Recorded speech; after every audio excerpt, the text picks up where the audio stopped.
श्री शिवाय नमस्तुभ्यम। हर हर महादेव। स्वागत है आपका आपके अपने चैनल नित्या भक्ति चैनल में। जैसा कि आप सभी जानते हैं, कल से नवरात्रि प्रारंभ हो, उसके लिए जो उपाय हैं वो आज से ही प्रारंभ हो जाते हैं, जो कि पूज्य गुरुदेव प्रदीप मिश्रा जी द्वारा बताए हुए हैं।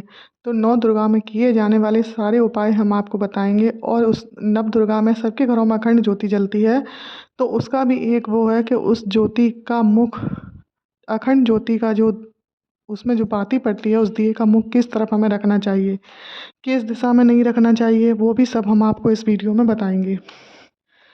नवरात्रि में अखंड ज्योति सबके घरों में जलाई जाती है, लेकिन एक बात याद रखनी है हमें कि अगर बाती का मुख दक्षिण की तरफ होगा तो क्या होता है।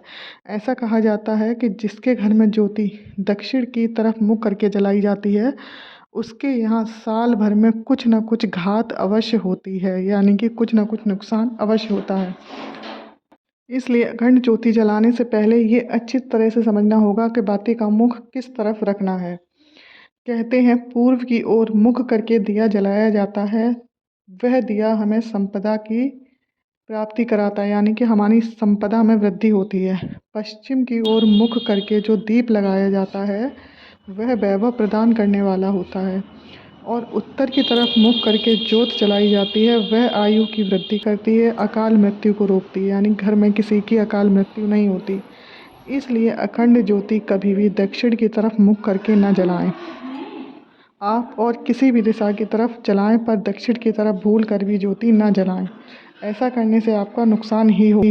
यदि आपको लगता है कि आपके बच्चे बहुत अपशब्द बोलते हैं, आपकी बात नहीं मानना है, कहना नहीं मानते हैं, तो आपको नव दुर्गा में ये उपाय करना है कि माता के मंदिर में लाल चंदन, लाल चूड़ी, लाल पुष्प अर्पित करें। ऐसा करने से बच्चे आपस में प्रेम करेंगे, आपकी बात सुनेंगे और प्रेम की भाषा बोलने लगेंगे। नव दुर्गा में जब कन्याओं को भोजन कराओ तो उन्हें लाल चुनरी या लाल वस्त्र अवश्य दान करना चाहिए, क्योंकि ये माँ को अधिक प्रिय होते हैं। जिनके घर में ज़्यादा रोग है, ज़्यादा कष्ट हो, ज़्यादा बीमारियां बढ़ रही हों या भय लग रहा हो, तो आप एक कलश में जल भरकर रात्रि में रख दीजिए। सुबह उसमें एक बेलपत्र डालकर सारे घर में उसे घुमाकर दूसरे दिन नीम के वृक्ष के नीचे उसे चढ़ा दीजिए। ऐसा करने से भय लगना बंद हो जाएगा, कोई बड़ी बीमारी नहीं आएगी। अगला उपाय है आम के 11 पत्तों वाला। आम के 11 पत्ते कच्चे सूत से 11 बार लपेटकर उन्हें लपेटना है और उनके आगे का जो भाग है उसे शहद में डुबोकर अशोक सुंदरी वाले स्थान पर चढ़ाना है। चढ़ाते समय आप लोगों को एक चीज़ याद रखनी है कि जो शहद में डूबा हुआ उसका हिस्सा है, उसका मुख शिवलिंग की तरफ होना चाहिए।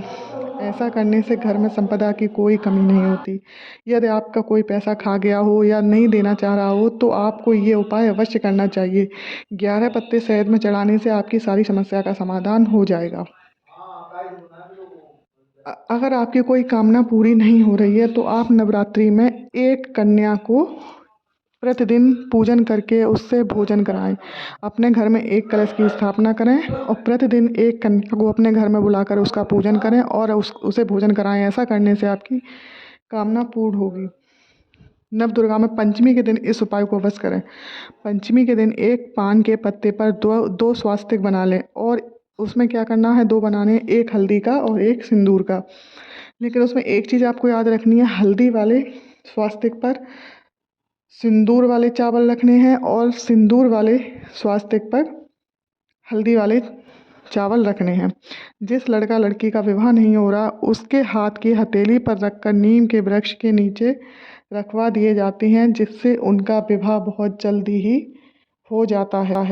अगर पति पत्नी में आपस में कलेश रहता है, झगड़ा होता है, तो नवरात्रि में आप जगदम्बा की आराधना करें और पति पत्नी दोनों मिलकर जगदम्बा के मंदिर में मक्खन चढ़ाएं। ऐसा करने से आपस का लड़ाई झगड़ा समाप्त हो जाएगा और आपस में प्रेम बढ़ेगा। नवरात्रि में गुरु जी ने पार्थिव शिवलिंग का उपाय भी बताया है। 2 पार्थिव शिवलिंग बनाकर पूजन करो। अगर आप 2 नहीं बना सकते तो एक पार्थिव शिवलिंग बना लीजिए और उसी के पास ही एक मिट्टी का छोटा सा ढेला रख लीजिए। वो इसलिए क्योंकि माँ पिंडी के रूप में भी विराजमान होती हैं, तो शिवलिंग में शिव और शक्ति दोनों की पूजन करें। ऐसा करने से आपकी सारी मनोकामनाएं पूर्ण हो जाएंगी। जहाँ पर हम लोग कलश की स्थापना करते हैं वहाँ पर हमें कहते हैं वहाँ किसी भी देवी देवता को बुलाने की आवश्यकता नहीं होती। वहाँ स्वतः ही खुद ब खुद 33 करोड़ देवी देवता निवास करते हैं। कहते हैं कलश का जो मुख होता है उसमें भगवान विष्णु विराजमान होते हैं और कलश के मुख से नीचे थोड़ा जो इस भाग होता है वहाँ पर शिव जी निवास करते हैं और कलश का जो नीचे का हिस्सा थोड़ा फैला हुआ होता है वहाँ पर ब्रह्मा जी निवास करते हैं और बिल्कुल जो नीचे वाला हिस्सा होता है वहाँ शिव और शक्ति दोनों का निवास होता है। और कलश के बाहरी भाग में 33 कोटि देवी देवता निवास करते हैं। इसलिए कहते हैं जहाँ कलश की स्थापना होती है वहाँ पर किसी भी देवता को बुलाने की आवश्यकता नहीं होती, वह स्वतः ही वहाँ निवास करते हैं।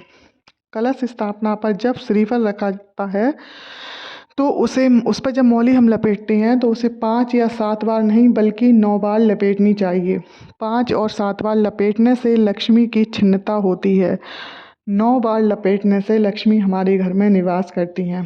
तो इसलिए इस चीज़ का ध्यान रखें, जब भी श्रीफल पर रोली लपेटें, वो मौली लपेटें तो उसे 9 बार लपेटें। कलश पर जो आम के पत्ते रखे जाते हैं वो शिव जी का वरदान है। जहाँ शिव शक्ति हैं, जहाँ 33 करोड़ देवता निवास करते हैं, उस जगह पर आम के पत्ते अमृत तुल्य हो जाते हैं। अगला उपाय है शिव मंदिर में नवदुर्गा के पहले दिन से आपको करना है, यानी कि कल से 9 फूल एक जैसे, यानी कि अगर जैसे आप कल गेंदा के फूल चढ़ाए तो आपको 9 दिन तक गेंदे के ही फूल चढ़ाने हैं। अगर गुलाब के चढ़ाए तो गुलाब के ही चढ़ाने हैं, बदल बदल कर नहीं चढ़ाने हैं। तो क्या करना है, पहले दिन आपको 9 पुष्प लेकर मंदिर में जाइए, वह पुष्प अपनी कामना करके चढ़ा दीजिए और एक घी का दीपक जला दीजिए। अगले दिन फिर जो पहले चढ़ाए फूल वही वाले फूल, यानी कि गुलाब के चढ़ाए तो गुलाब वाले, वो 9 वो और 9 पिछले जोड़ के 9 करके ऐसे ही बढ़ाते जाइए और नव दुर्गा तक वो सारे पुष्प चढ़ाते जाइए, तो आपकी मनोकामना अवश्य पूरी होगी।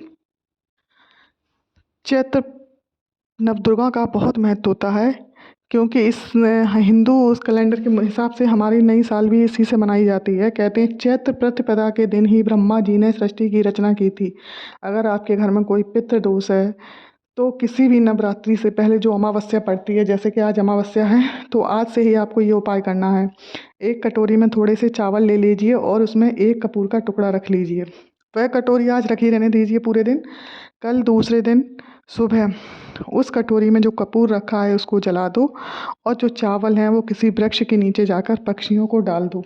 ऐसा करने से आपके अगर पितृदोष की समस्या है तो पितृदोष की समस्या दूर हो जाएगी और माँ दुर्गा का भी आशीर्वाद मिलेगा, क्योंकि कल करोगे तो दोनों का आशीर्वाद आपको प्राप्त होगा।